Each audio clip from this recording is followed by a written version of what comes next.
Hey everyone, welcome back to the Crash Couch. This is your host Chris, and joining me today is Joel. Joel, how are you? I am quite excellent. Thanks for asking, Chris. It's great to be here to talk about the Expanse. I wouldn't miss it for the world. That is good to know. I'm glad that I can count on you. Well, yeah, not too far, man. We're not in that type of relationship, okay? And that other voice you hear is Ernie for the first time in a while. Ernie, how are you?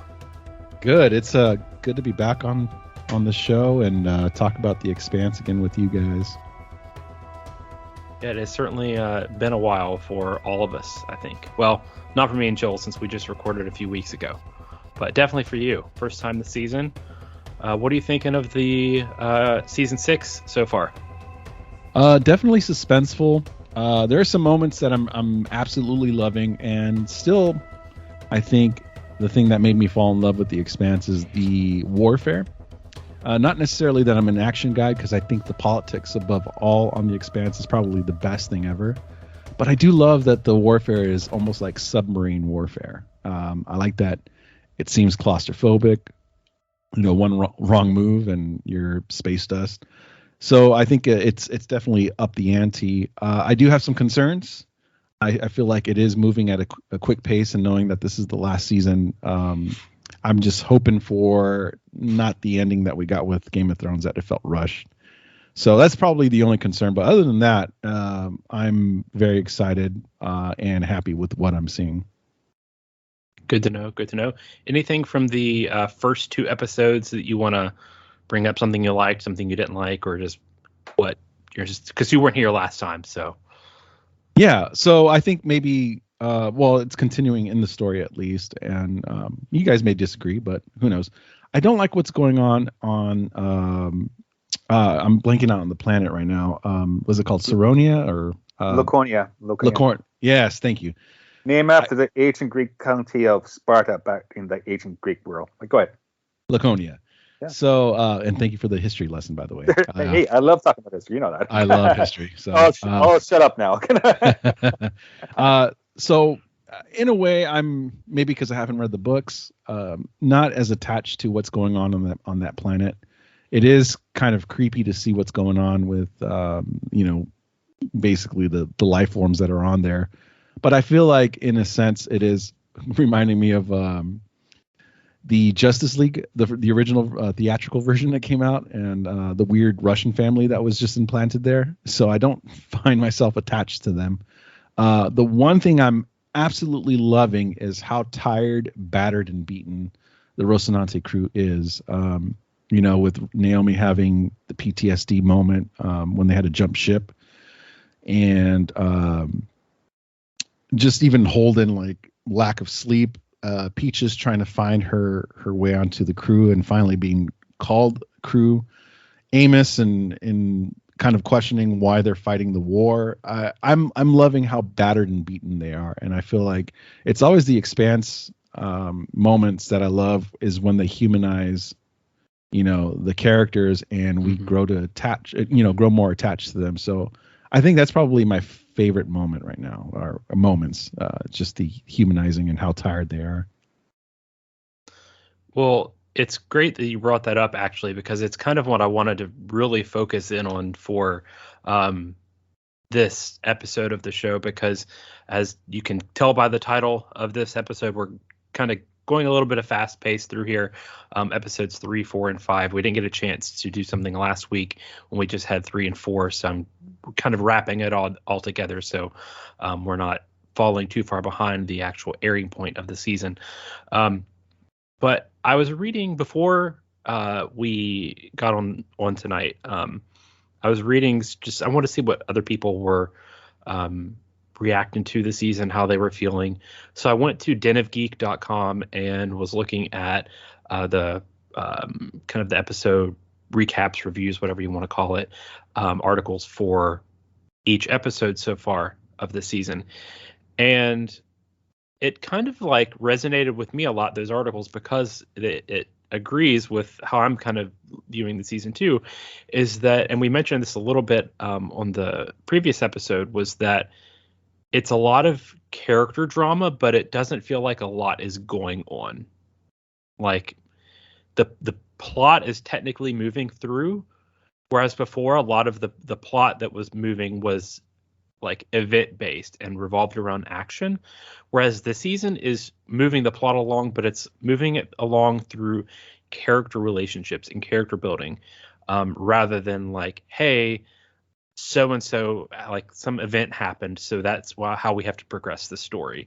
And I wanted to see if you guys agree with that or disagree, because personally, while I don't think I'm enjoying the season so far, and we're about to hit the finale next week, as much as I did other seasons. I'm appreciating it more just from a character perspective, and I kind of wanted to see what you guys thought about that, because I think that these past 3 episodes didn't really have, like, it had some really cool moments, but nothing that was like, oh my gosh, I can't believe that happened. There was really nothing. There was a few things like that, but nothing like what we've been used to in the past. So just wanted to see what y'all thought about that. I think that's a very good point, Chris. I think with the characters, we're getting layers upon layers upon layers of character development. And not only that, we have like new characters or old characters, minor ones who are stepping up, and we're learning more about them, right? Monica Stewart was returned this episode, in episode the 4th one, I think. We have I think it's Machio, Yep. one of the partners of Drummer, right? And Yeah. we see some major development points with her, as well as the major characters like Holden and all the rest of the crew. But I'm with Ernie. Like, there's one episode left. Like I've read the books. I know what's supposed to be happening. There's no way they're going to wrap up anything in terms of some sort of satisfying resolution in one episode. Like, is the next episode going to start 20 years in the future? I have no idea. This is nuts. I agree with the assessment as well, Chris. I feel like, you know what it is? It's a pot of boiling water. You put on a pot of boiling water on the stove, before it boils, it takes a while to get to that point. So I feel like, we're watching this water boil, but once it starts to boil, that's when things get cooking, right? I feel like the character development has been something I think I feel has been missing the last 2 seasons. But something I loved about 1 and 2. So I completely agree with the assessment there. Nothing has happened. We're watching like a slow chess game, but the character development has been beautiful in the sense that everybody has an emotion about what's happening in the moment, right? But I think everybody's right and wrong at the same time, and I think that's a good conflict to have. Specifically, I'm thinking about Naomi and Holden when she was like, talking about the missile being disarmed, and just the agreement disagreement that they had. That I think just sets the whole tone for the show. But yeah, it's a fair assessment. Also, there's been lots of bar scenes, so that has made me very happy. Like, every episode, someone's drunk or someone's drinking at the bar. Yeah, lots of bar scenes, no brothel scenes. Well, that's not on scene. That's cough scene. Yeah. So, well, you can't have everything. Okay. Do you guys think that this will be this approach towards this season will end up paying off with the finale? I don't know. Like I said, I have fear. I think hopefully they're setting up for a feature film. I really hope they are. But it might be a cliffhanger. I'm thinking it might be a major cliffhanger. Yeah, it's going to be like another Christmas surprise for us. Bam, another season. I'm a little worried about it, though. It does feel quite rushed.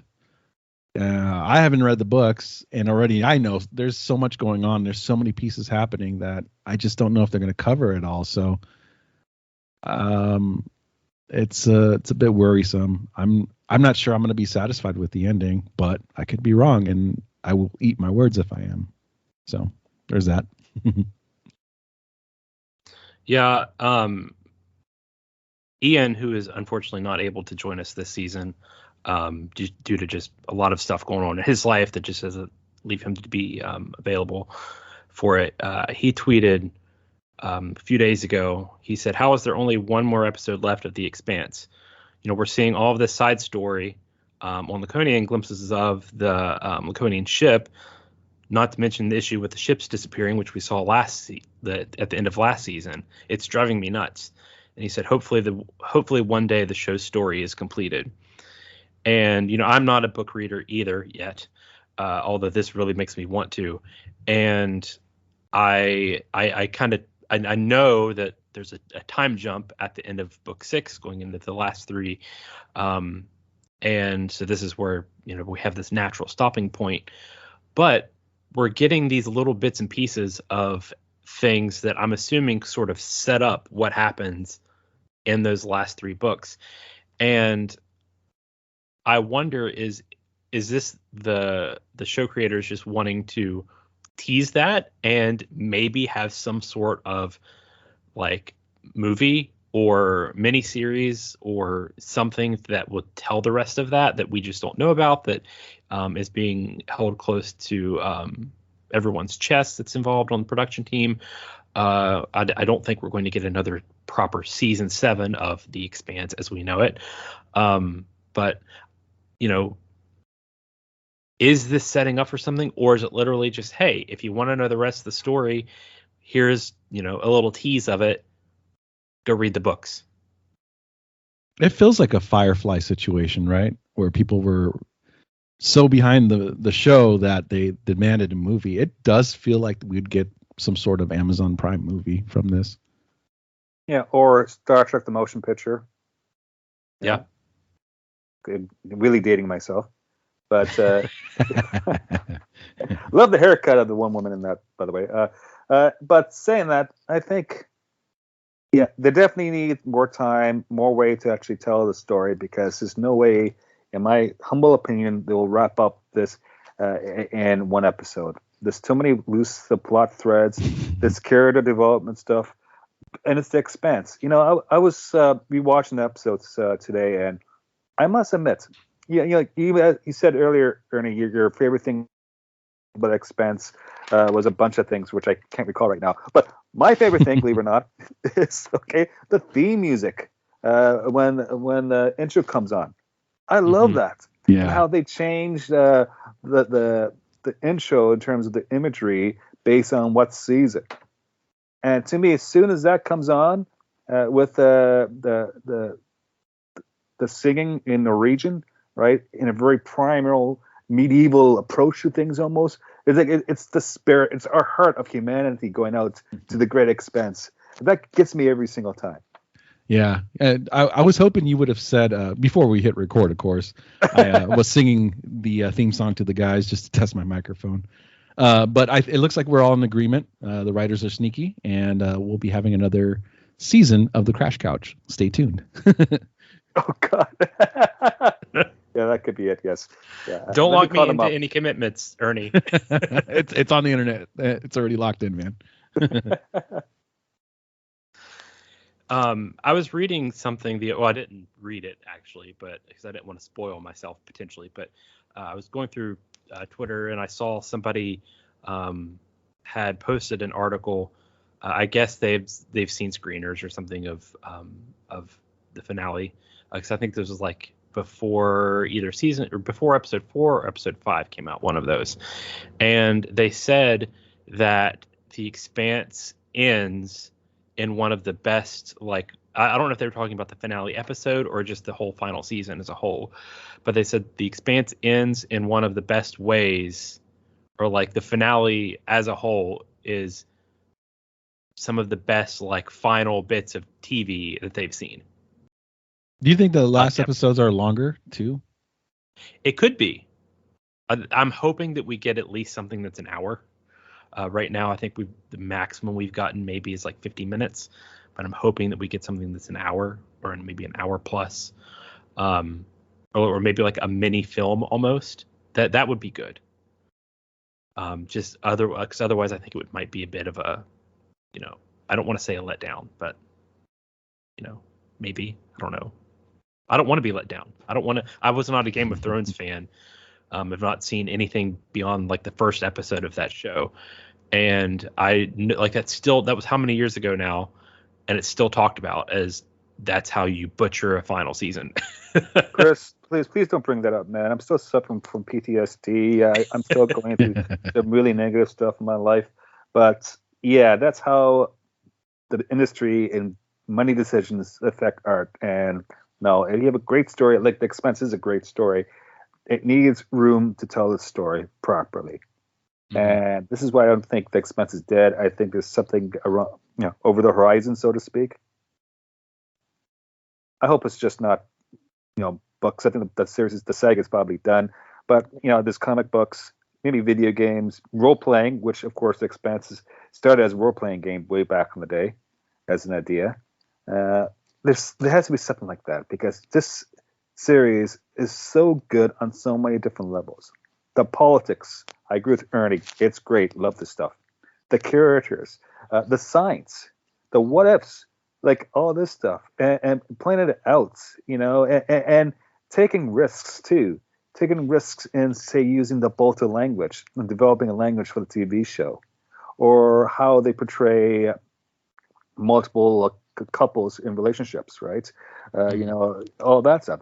These are risks, and the finer points, like the graffiti I always see on the walls, or the bulkheads of the space stations and starships.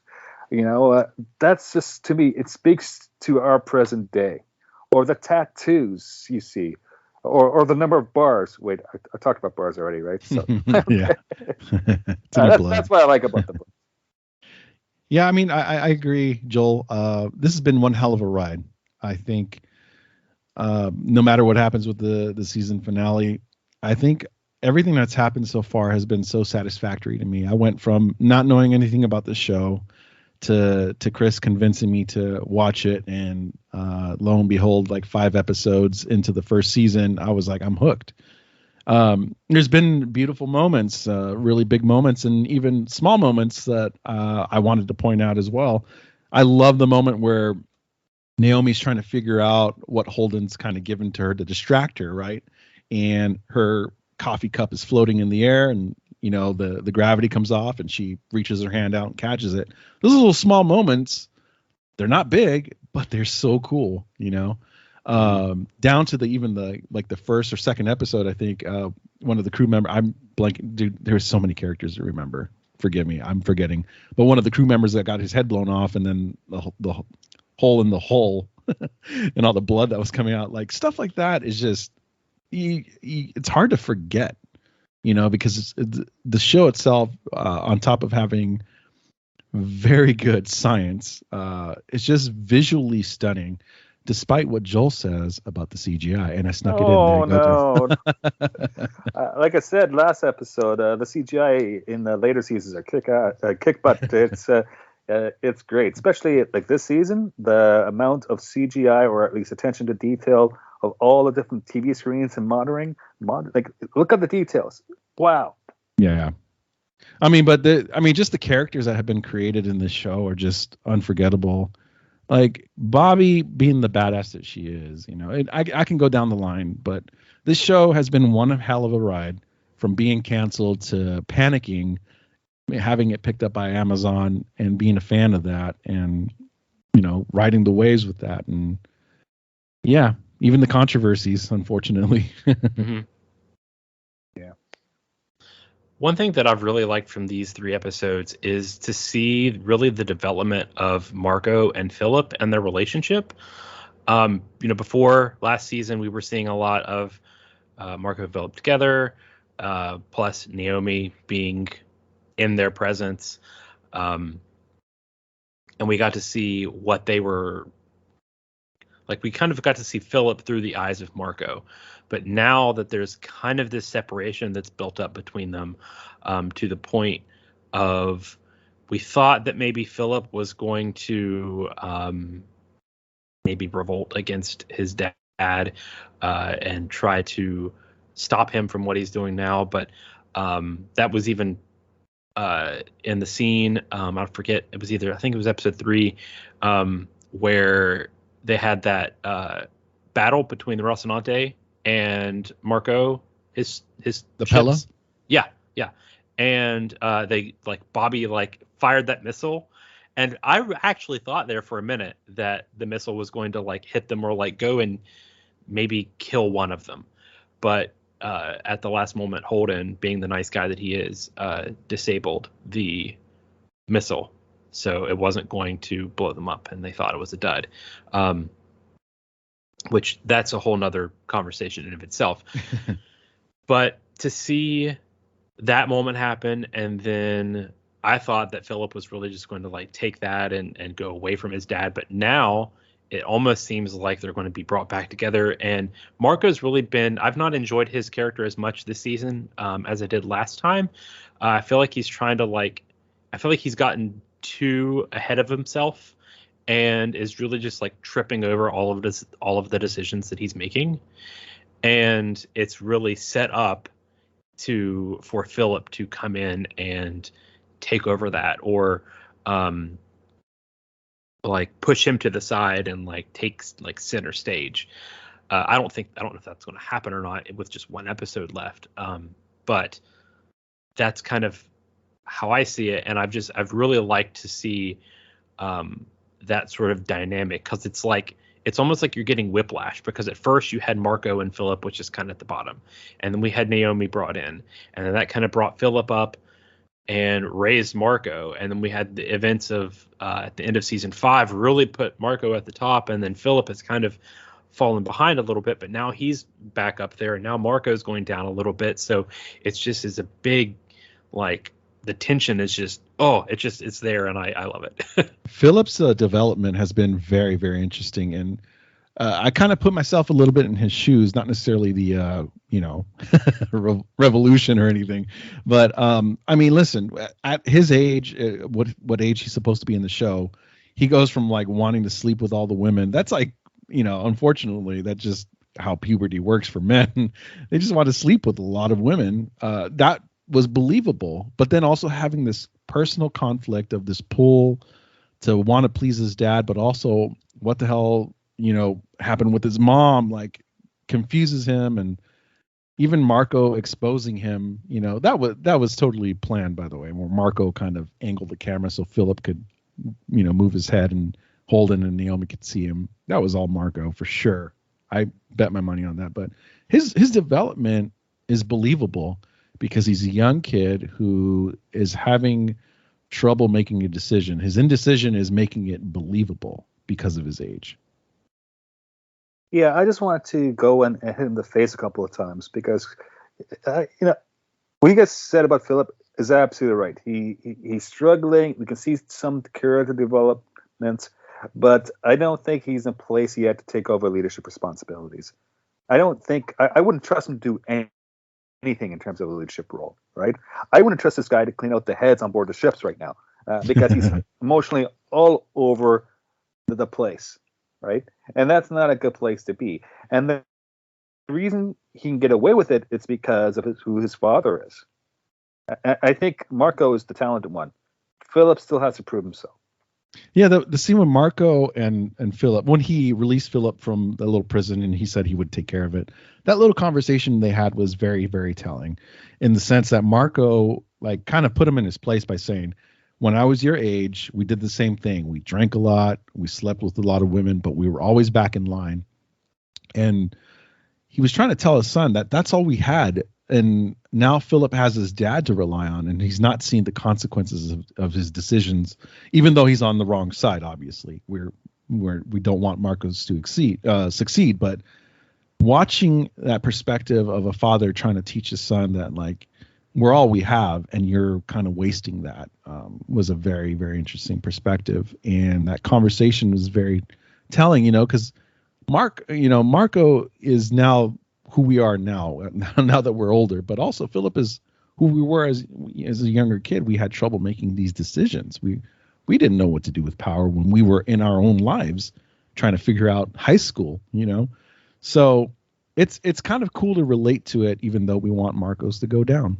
So yeah, and that actually adds to an aspect of Marco's character, because you can't just write Marco off as being a psychopath. Or it's hard to do that, because he's showing empathy, or at least he's trying to understand Philip, his son, and he's trying to mentor in his own way Philip. Now, is he doing for his own interest, for his own purposes? Yeah, for sure. But at least he's feeling something, and that's not a psychopath. No, it's not. It's not. And he does make some really cold, calculated decisions for the cause, right? But yes, he is showing some cracks and shows some human emotion in that he's not a psychopath.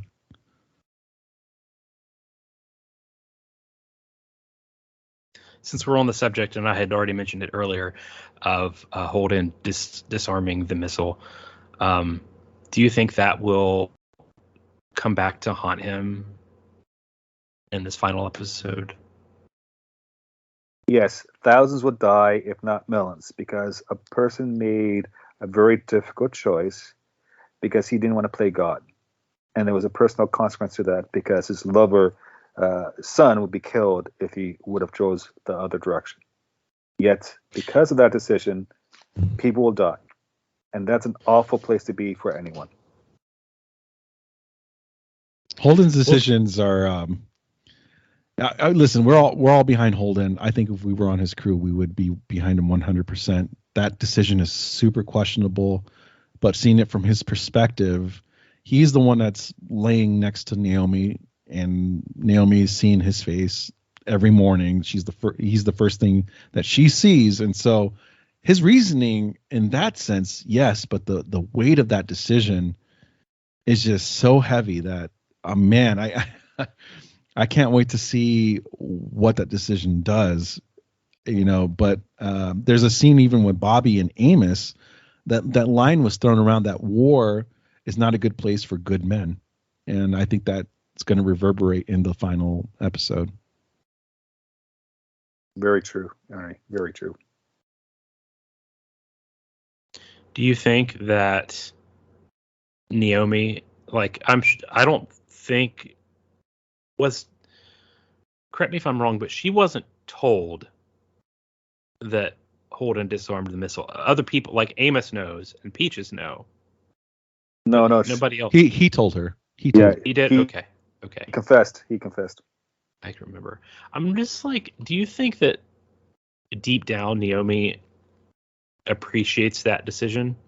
Because if we go back to season 5, she had she was playing the Luke Skywalker role to Philip being Darth Vader, Luke trying to go to the Death Star to bring his father back to the light side and defeat the Emperor, which that ultimately happened. But Naomi kind of did a version of that, tried to get at least Philip to come with her, and it didn't work, and she was willing to almost very close to dying in order to do this, and nothing has still happened. So do you think that she might also live to regret that decision that Holden made? Because you're right, he did it for her. If it was anybody else, he wouldn't have disarmed the missile. He would have just kept going. But I feel like it's just something just tells me that just it's going to come back to bite them. Yeah, Chris, these are very difficult questions. And like any difficult questions, I think people will go back and forth on. And I can only imagine what Naomi's feeling as a mother, because I'm not a dad. I'm never mind a mother.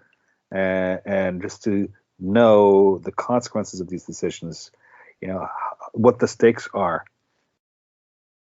He can rationalize it. He can use intellect. He can try to reason things out. But you're never going to divorce yourself from emotions when you're dealing with your kids.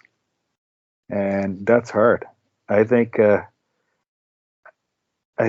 Naomi would, recognize the politics of it, but deep down, I think Holden's right. If Holden would have killed her son Philip, Naomi would never forgive him at some level. Never.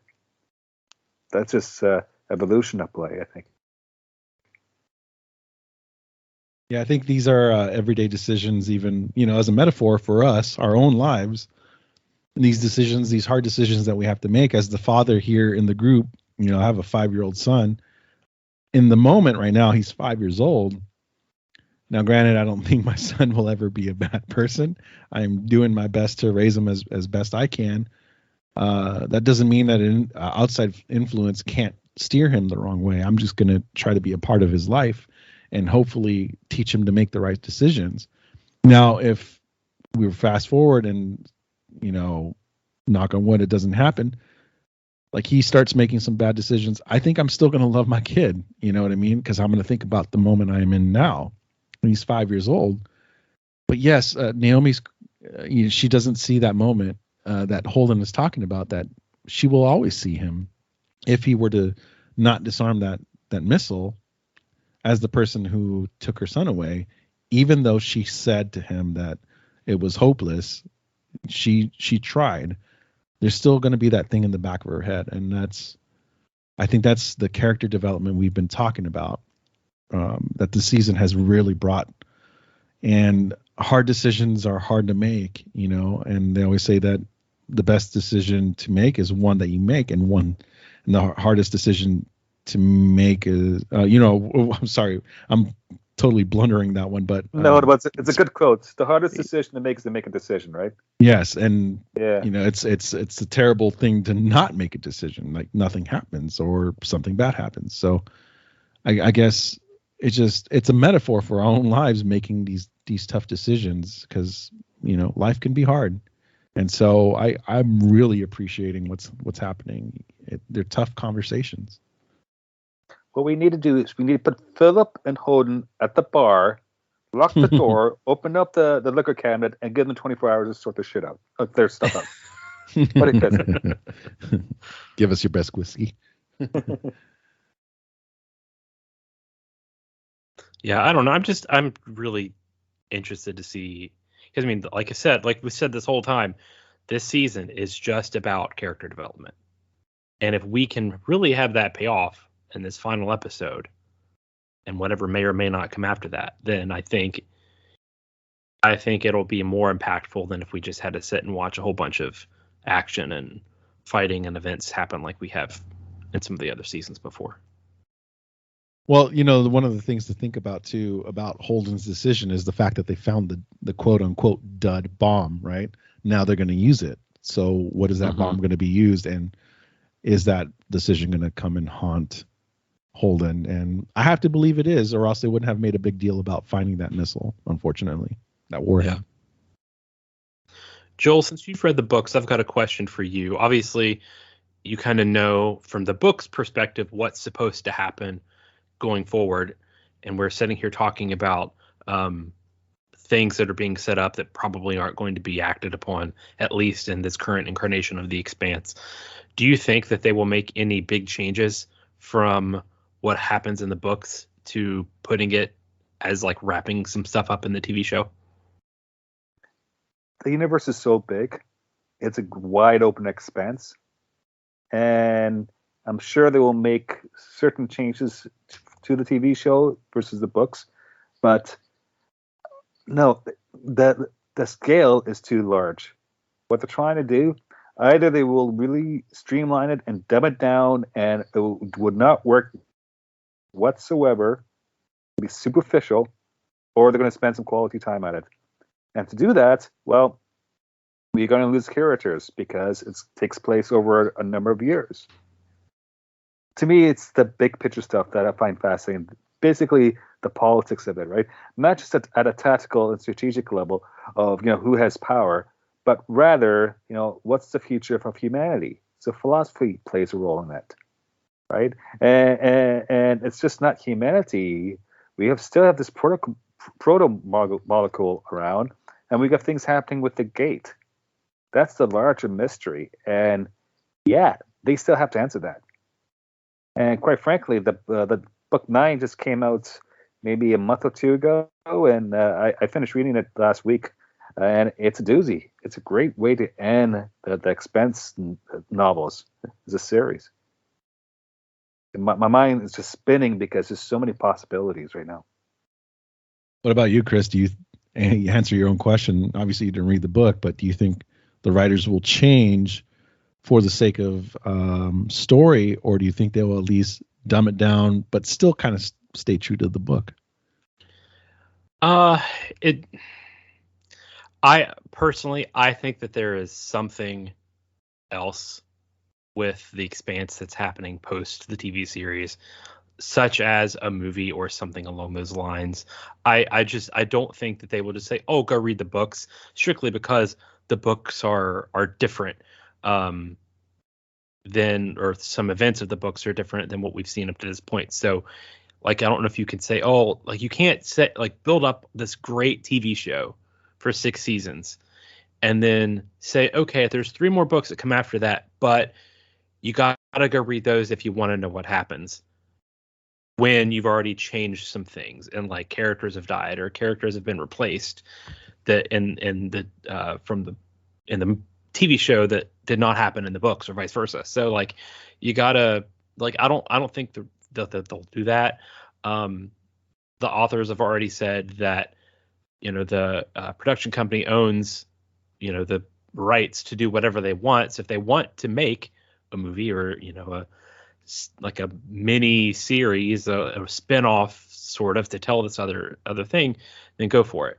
I think that they're going to do something. So my answer to that would be I think that they will maybe change a few things to wrap up the TV show as it exists, season 1 through 6.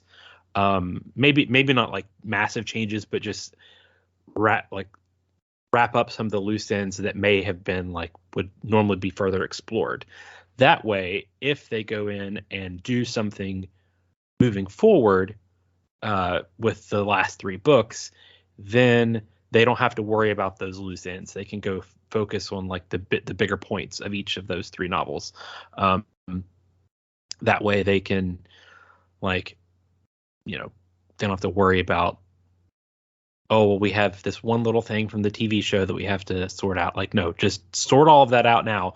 Even if it's something you have to bring in like a future from the future, bring it to now to wrap it up for the TV thing and then move on. Chris, I think you, to quote, a keen eye for the possible. I kind of agree. I agree with you, Chris. I agree with you. For example, let's say just for a minute that, well, I don't want to unintentionally spoil myself. So let's say, for example, like we have Alex died last season. Obviously, that was something that they had to do because of the person that played him. Let's assume for a minute that happened this season. And I'm pretty sure that Alex doesn't die at least through the last book. Sorry if that's a spoiler for anything, but I think we all could kind of guess it at this point. Let's assume that that's something that would happen like later on, and then they would just take that and bring it to like now to deal with like a real life event. That would be something that I would want them to do in the show, versus just letting it linger and hoping that it gets resolved in some other fashion. Because it makes more sense to put it here now than it does to maybe or maybe not do something with it down the line.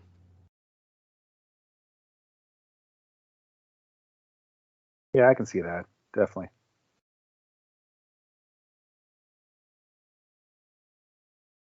Yeah, I mean, I have trust and faith in the writers, obviously, and from what I've read and even some of the YouTube videos I've watched of people's criticisms of the show as they go on, good and bad, obviously, they haven't strayed too far from the path. The path is basically the same. Sometimes a character will do something instead of having a book character do it, and that is because they didn't want to expand so much on having 20 more characters, right? Like, it's just one of those things that makes sense that one of those people do it, but like the emotion is still the same. The event is pretty much the same, or at least it happens, and the story moves forward. So for the sake of that, I'm all about it. Yeah, what happened with Alex, unfortunately, or Cass, is unfortunate, but it still moves the story forward, and we're kind of going with it. So I think it's going to be left open ended, as you say, Chris. you put it more eloquently than I did, but I think from another perspective, we're talking about it as fans. We're the ones analyzing it and talking about it and podcasting about it. There's the people who just watch the show for entertainment purposes, and I think they'll be satisfied, and they don't want necessarily to explore what I want to explore, like let's say more of Amos's story and background, or more what the hell's going on with the proto molecule. I want more of that, but I think this is going to be wrapped up, nicely with the bow on top, and I think both fans and just people who just love to watch the show will be satisfied. But I do think, and I would put some money on it, that it's going to be left open-ended. One character arc that I'm really happy we're seeing a lot more of, especially in this most recent episode, is Drummer. Some of the things, obviously, that she's gone through in the past few seasons were just awful, to put it simply. But to see her kind of like go from where we met her up to now it's so powerful.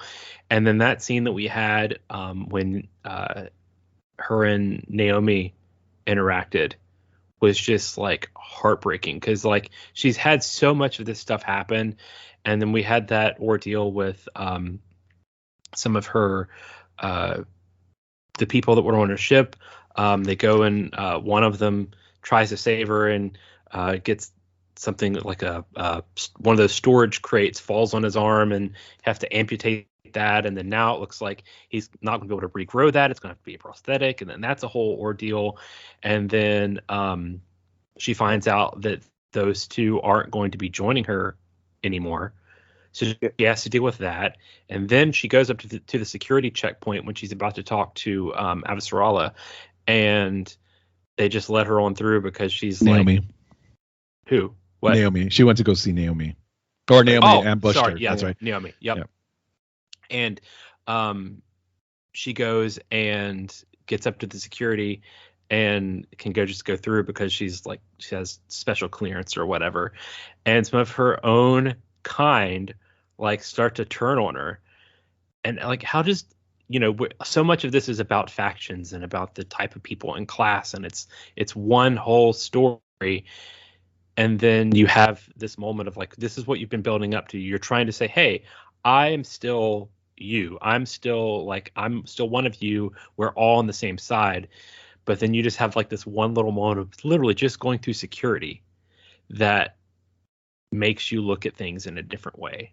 And then she has to go deal with the conversation with Naomi, which I thought that was just a beautiful scene between two amazing actresses. Yeah, Drummer's story is unfolding beautifully, especially because we know Drummer as a badass. She is tough as nails, but it's nice to see her break down for a moment, because holding all that emotion and eventually is going to come out, and Naomi brings it out of her eloquently with the F word. So, but I kind of disagree just a little bit in the sense that I don't think her people are turning on her. It was more like respect, like you have the right to go through. You should go through. Don't waste your time here. Like in a sense that she was saying, like, you've made it. Go through that checkpoint. Don't be here with us rabble. But I think it's because they look up to her. And that's the way I interpreted that scene. I could be wrong, or right. It doesn't matter. Sorry, go ahead, Joel. I think there's some beautiful metaphors happening with this. Her partner who got the crate toss on him, and he lost an arm. Yeah, Joseph, arm. Right? Yeah, Joseph, right? Because you think about that, first thing, yeah, it's a hack job, pun intended.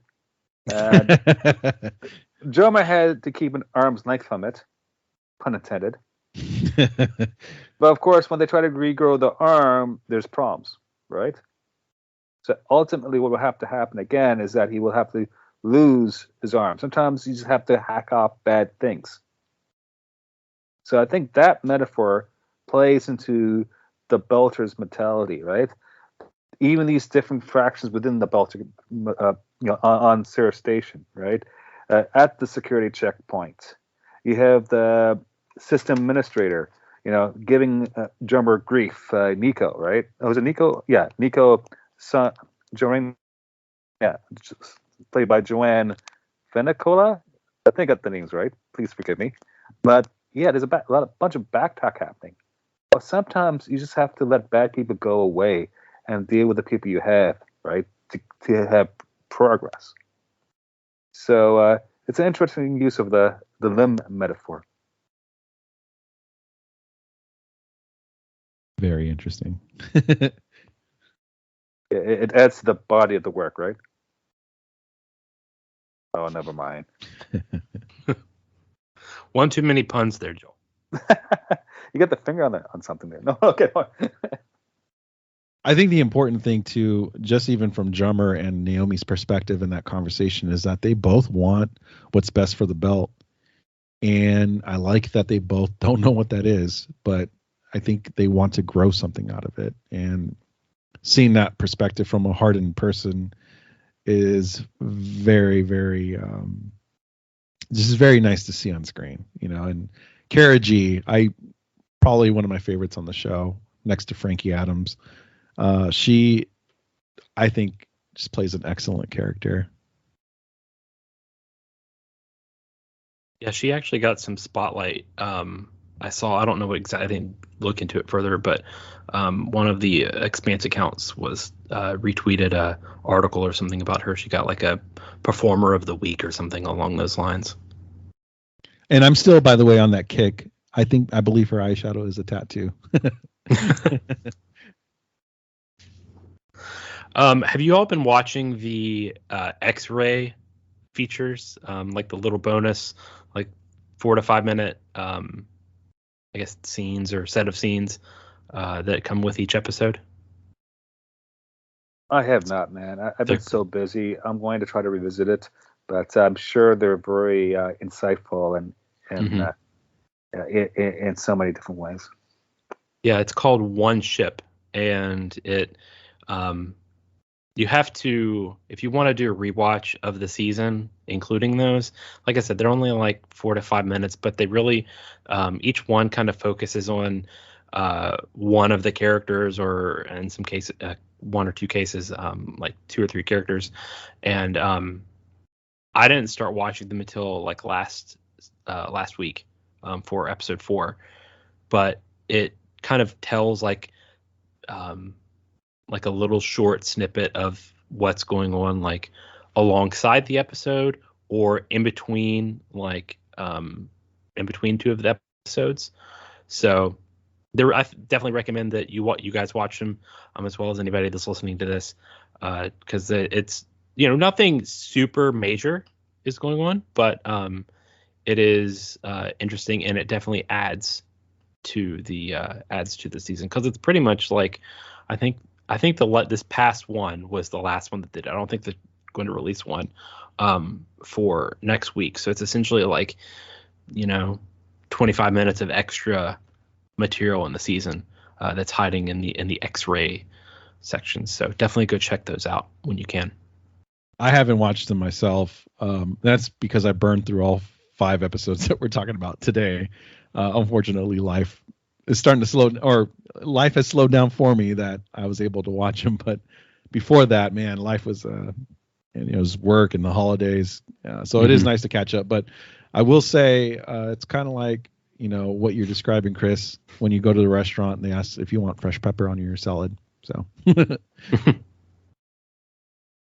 Yeah, this got me thinking. I think what I would love to see, just thinking outside the box, is I want to see like a cocktail book you can buy at your bookstore about the cocktails of the Expanse. What about a They've cookbook? had them for Star Wars, and a cookbook too. It'd be great. I haven't seen that yet. Mind you, I still want my theme park, but I'll set it for the cookbook and the cocktail book for now. What do you guys think? I'm down. Let's back it. Make some kibble. Cool. All right, guys. Well, we are approaching the hour mark. Is there anything else you want to touch on from these past 3 episodes? I know it's not we did a lot of talking about the future and building up towards the finale, but I mean, it's a little difficult to talk about some of the character moments. Like, it's better just to go watch it. Like, stop listening to us, just go watch it again if you want to, because they put it on screen a lot better than we can sit here and talk about it. But I want to talk about the last moment of episode 5, which is the meeting between Avasarala and Drummer. Mm-hmm. I mean, what a great scene. What a great scene. Just the tension behind it. It's there's this feeling that they don't like each other, but they need each other, and there's this feeling of like, let's meet in the middle. And then the tension, if you look at the people's faces behind them, what is Drummer gonna do? But everybody believes in Drummer, and Avasarala is calculated, but also a person who's trying to move in a new direction. And so who can trust who? And there's all these questions, but the handshake at the end is like, okay, we have an accord. Let's do this. That moment was so powerful, especially, nowadays, when we got the female empowerment, you have 2 very important female characters, and just how much weight is in that moment. I love that scene. I actually fist pumped when they handshaked, because it was just great. It was just a good moment. That's very cool. I agree with you. It's a great moment. Things are coming together. That was one scene that I really liked, mainly because this is kind of something that's been building up for at least definitely the last 2 seasons, maybe even the last 3, of like interaction between the so-called leaders of the Earth and the Belt.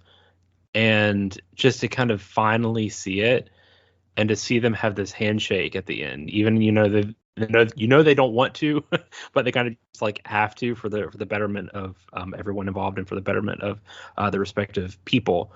It just has to happen, and just to kind of see it accumulate was, again, like, this is what the character relationships have been building up to, and to see something as like small as a handshake show that is why I'm like, as much as we've talked, I don't think we've been negative, but as much hesitation maybe we've shown towards the finale, I do think that they will wrap it up at least enough to make us feel satisfied.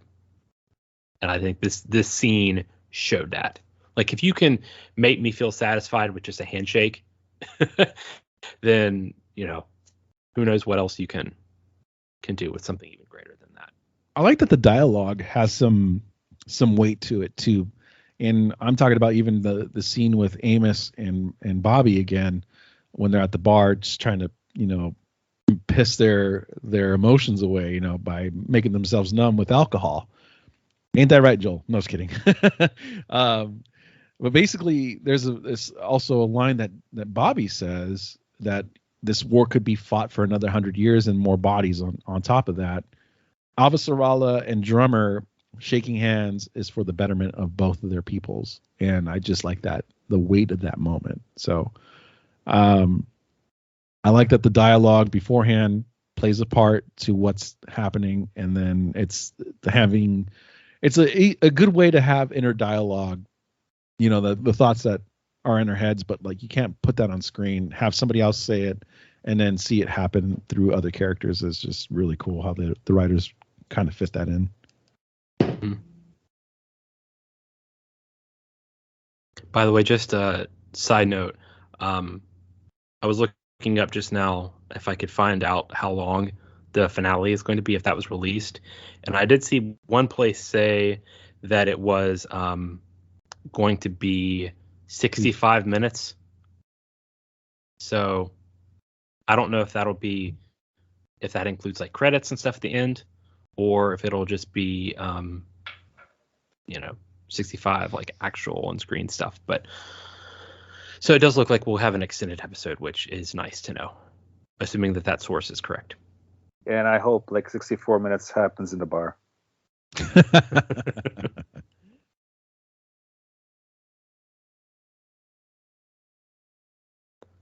All right, guys. Well, anything else you want to bring up before we wrap this one up? Yeah, I'll just mention 2 quick things. I think this season, the set design has been outstanding. I've been looking at the set design from a technical point of view, and it's like, wow, they're putting money in and effort in the set design, and it's awesome. Oh, so you'll talk about the set design, but not the CGI, huh? Oh, of course, all right, of I course. see how. I'm a practical guy. Come on. And second thing, we saw Prax. Prax was back, played by Yes. Sherry Chen, right? Yeah. And Prax saves the day. This man, this scientist, is going to save hundreds of thousands of people's lives because we can grow food better. Thanks, Prax. And just so I kind of piggyback off Joel's comments, I agree with you, man. That the people that built those sets, spot on, beautiful work, guys. You guys are the unsung heroes. You guys brought this to life, and it looks great on screen. So a round of applause for them. So yes.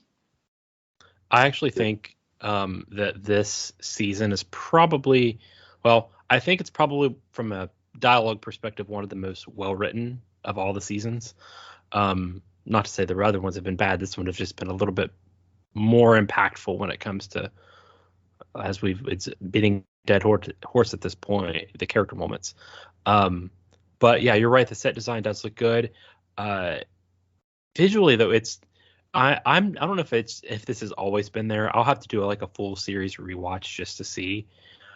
But I feel like we're getting a lot more like little tiny details in this season compared to what we were getting before. And maybe that's just me finally noticing it after 6 seasons. But it's really nice to see that. Yeah, I have to go and rewatch it again when I'm sober to see these things.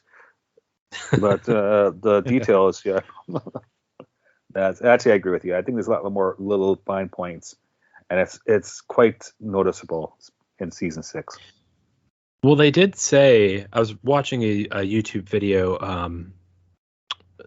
earlier this week, and one of the producers on the show said that the reason that they're only doing 6 episodes is because the budget for this season was going to be so high that they had to condense it down from what I think before we were getting around like 10 episodes or so. So the budget had to be was so high that they had to condense everything down and cut out episodes that they wanted to do and put it into more confined timelines. So maybe that's why we're more noticing these little intricacies that put it over the top and make it look visually better than other things out there. Yeah, I could see that. It's a good point.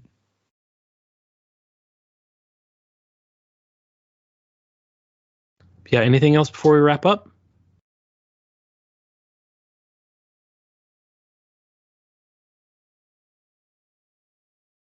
Not for me. I'll take that as a no. No, I'm good. It's been a great hour-long conversation. It's so weird that we're getting to the end here. Like, I remember when this podcast started and when Eric and Lou came to me and was like, hey, we're going to do a show about The Expanse. And I had literally just bought the book and I had started reading it. And I was like, wait a minute, are we doing a podcast about the show? They said, yeah. And I said, okay, well, I'm not going to read the book then. I want to do it for the sake of the podcast, do it for the sake of the people.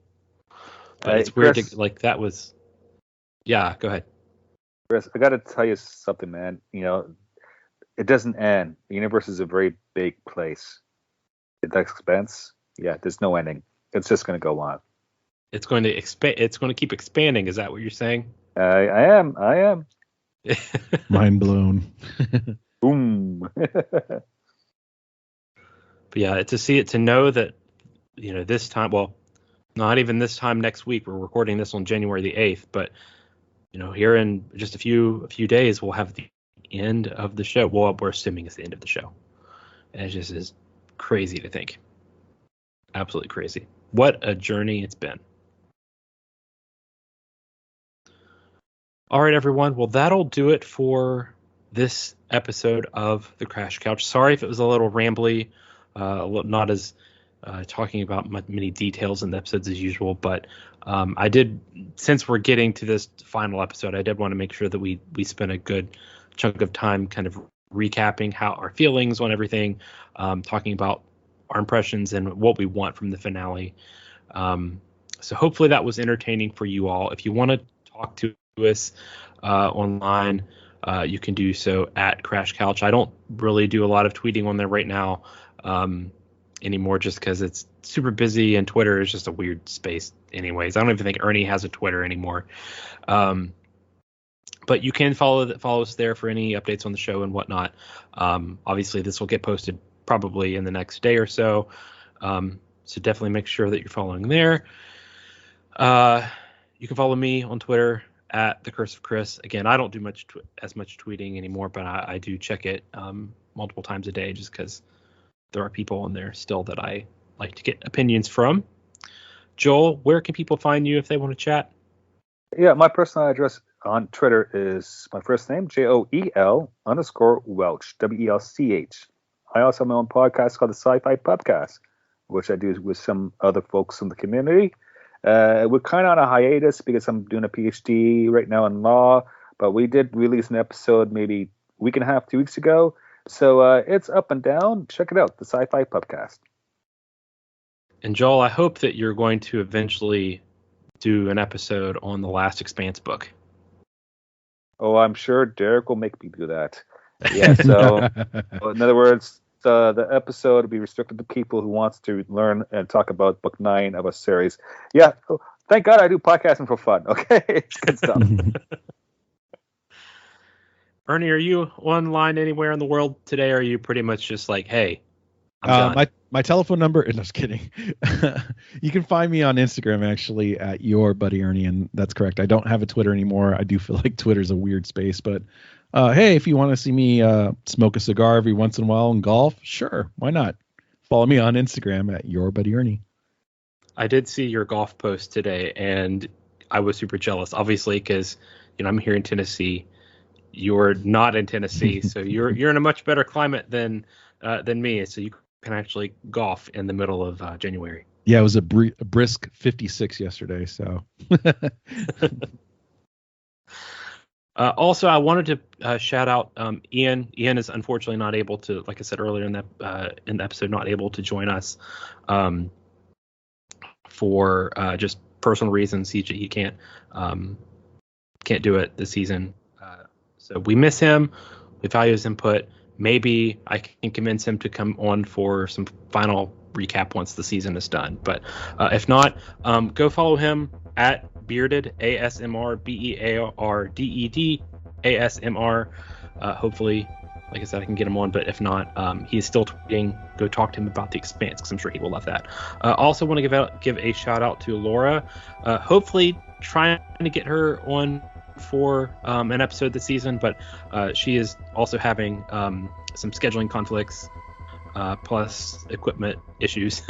So not sure if we'll be able to get her on. So in case we don't, I want to shout out her Twitter is at Laura Donut. Thankfully that's a much better Twitter handle than she used to have.